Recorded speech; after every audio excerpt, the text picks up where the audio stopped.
Welcome back to my YouTube channel. In 1994, America found itself in a moment of cautious optimism. The Cold War was behind it, the internet was emerging from the shadows of academia, and a new generation was stepping into the future with one foot still firmly planted in the analog past. Against this backdrop of shifting culture and technology, the U.S. Mint continued the work it had done for centuries, striking billions of coins for everyday use. Among them was the unassuming Jefferson nickel. The 5-cent coin had remained virtually unchanged since 1938. Thomas Jefferson's left-facing portrait on the obverse, and Monticello, his Virginia estate, gracing the reverse. This design was a constant in American pockets. In 1994, the Denver and Philadelphia mints produced hundreds of millions of them, blending tradition with function. At first glance, nothing about the year's mintage appeared out of the ordinary. And yet, buried deep within the mass-produced sea of ordinary nickels, a mistake had slipped through. Not a blunder so glaring it would be caught immediately, but one subtle enough to survive scrutiny, just long enough to reach the hands of a collector with a trained eye and an unrelenting sense of curiosity. He was a quiet man living outside Milwaukee. A schoolteacher by trade and a numismatist by passion, he'd spent his evenings cataloging coins in silence. It was a hobby that required patience, hours of examining ridges, dates, and devices under the lens of a jeweler's loupe. He was never looking for fortune. He was looking for anomalies. One evening in the fall of 2001, he sat hunched over a box of nickels he had saved during the 90s. He hadn't gone through them in years. As he flipped each coin into a plastic tray, his eyes caught something strange. The surface of a 1994 nickel looked oddly muted. Not just worn, but different. The luster was there, but the detail, especially on Monticello, was distorted, softened. Almost as if part of the design had melted away before it could form. He turned it over. The obverse looked off as well. Jefferson's face seemed slightly ghosted, like a blurred photo. The coin's rim was uneven in spots, thinner than it should be. And the edge? It wasn't crisp. It was misshapen, like the coin had been squeezed at the moment of its birth. He knew this wasn't post-mint damage. This was something else. Something born during minting. He sent the coin to a trusted grading service. Weeks passed. Then the envelope came. The verdict: 1994 Jefferson nickel, asterisk asterisk off-center strike with broad strike and die adjustment marks. Asterisk asterisk, it was a combination few had seen. The error wasn't just a minor misalignment or a soft strike, it was a multi-layered anomaly. The coin had been struck off-center, slightly outside the collar that normally keeps coins perfectly round. As a result, the edges were distorted, and the pressure of the strike hadn't been evenly distributed. The die marks indicated that the press had been improperly calibrated when the coin was made, either warming up or winding down. The end result? A ghostly, stretched, and somewhat haunting version of the Jefferson nickel. Collectors were intrigued. A handful of similar examples began to surface across the country. Some showed stronger off-center strikes. Others were more subtle, requiring magnification to detect the flaw. But among them, one detail stood out. Almost all were struck at the Philadelphia Mint. No mint mark, as was standard for Philly coins, but the unique errors were consistent in style, indicating a shared mechanical problem that briefly affected one particular press. Throughout the early 2000s, the value of these error nickels remained modest. Circulated examples sold for under $50. But pristine, uncirculated examples, especially those with visible doubling or die cracks, began to command more attention. Then came the twist. In 2013, a collector at a Florida coin show presented a 1994 nickel that stunned even the most experienced dealers. The coin appeared to be struck on a planchet intended for a foreign coin, smaller and slightly lighter than the standard U.S. nickel. The coloration was off. Testing later revealed it had been struck on a copper zinc alloy, possibly from a rejected blank intended for a 1 peso coin of Mexico. Whether this was an accident of planchet mixing or an experiment gone unnoticed, no one could say for sure. but its implications were extraordinary. Here was a 1994 US 5-cent coin, struck not only with a mechanical error, but on the wrong material entirely. The coin sold privately later that year for $4 100. That sale breathed new life into the hunt for 1994 nickel errors. Collectors revisited old stashes. Dealers began highlighting even minor off-center strikes from that year.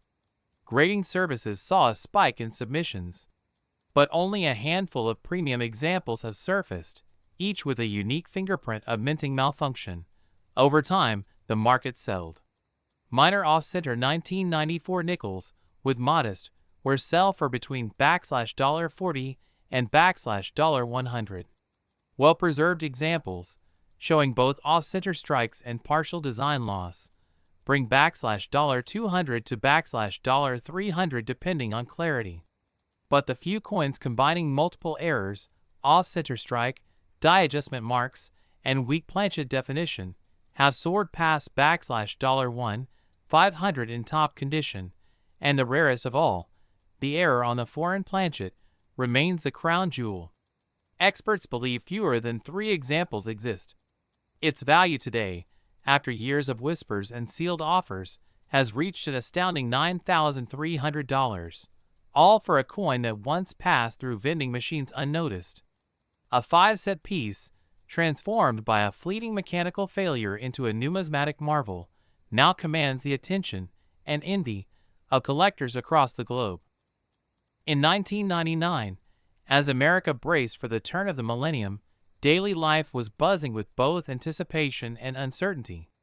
Y2K fears loomed in the background, while dot-com companies surged toward astronomical heights.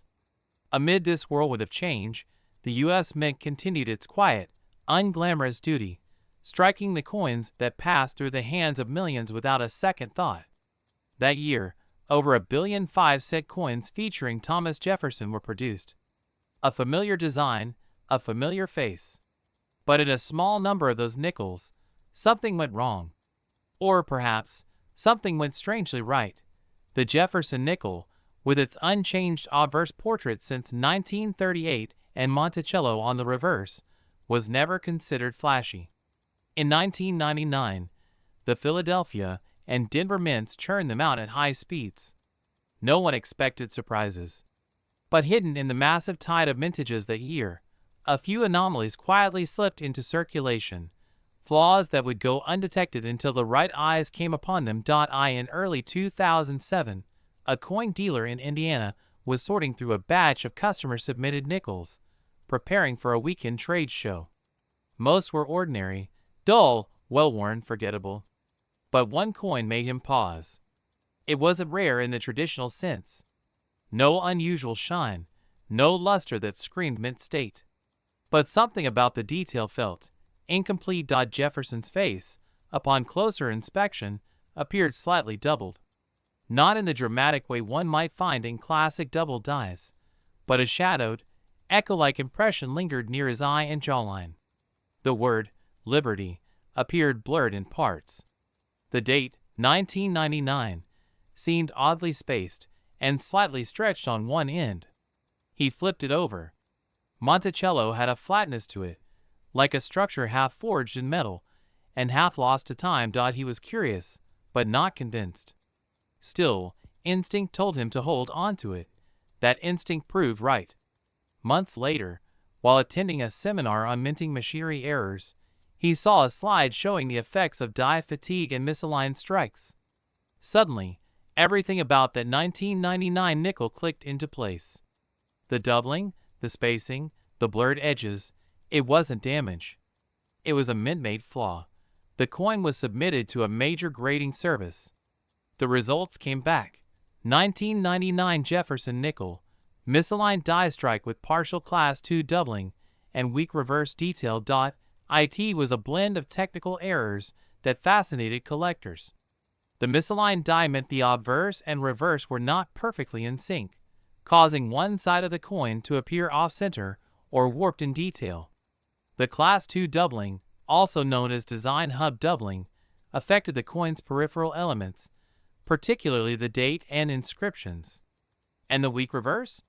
It hinted at either a worn die or an uneven planchet surface. The coin had been born during a moment of stress in the minting process, possibly at the start or end of a die's life, or during a brief lapse in mechanical calibration. Either way, it had emerged into the world uniquely flawed. Word spread quickly among Jefferson nickel enthusiasts. Error collectors began pulling 1999 nickels from long-forgotten rolls and bank boxes. Most found nothing, but some began to surface with similar, though subtler, issues: faint doubling, rim distortion, and what appeared to be understruck Monticello impressions. As the buzz grew, so did the prices. By 2012, certified examples of 1999 nickels with pronounced misalignment and doubling were selling for up to $150. But the market remained niche. Only collectors who truly understood error types knew what to look for, and most casual hobbyists overlooked them entirely. Then came a new development. An even rarer variation emerged. In 2016, a New Jersey collector revealed a 1999 nickel struck on a mid-sized planchet.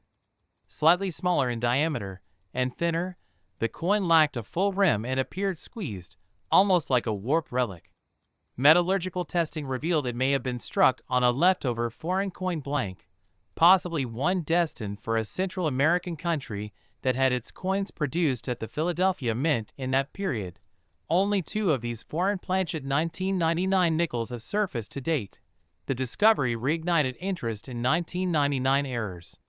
Suddenly, collectors began giving closer attention to mint mark placement, strike depth, and die alignment from that year. The subtlety of the mistakes made them even more thrilling. These weren't loud, dramatic flaws.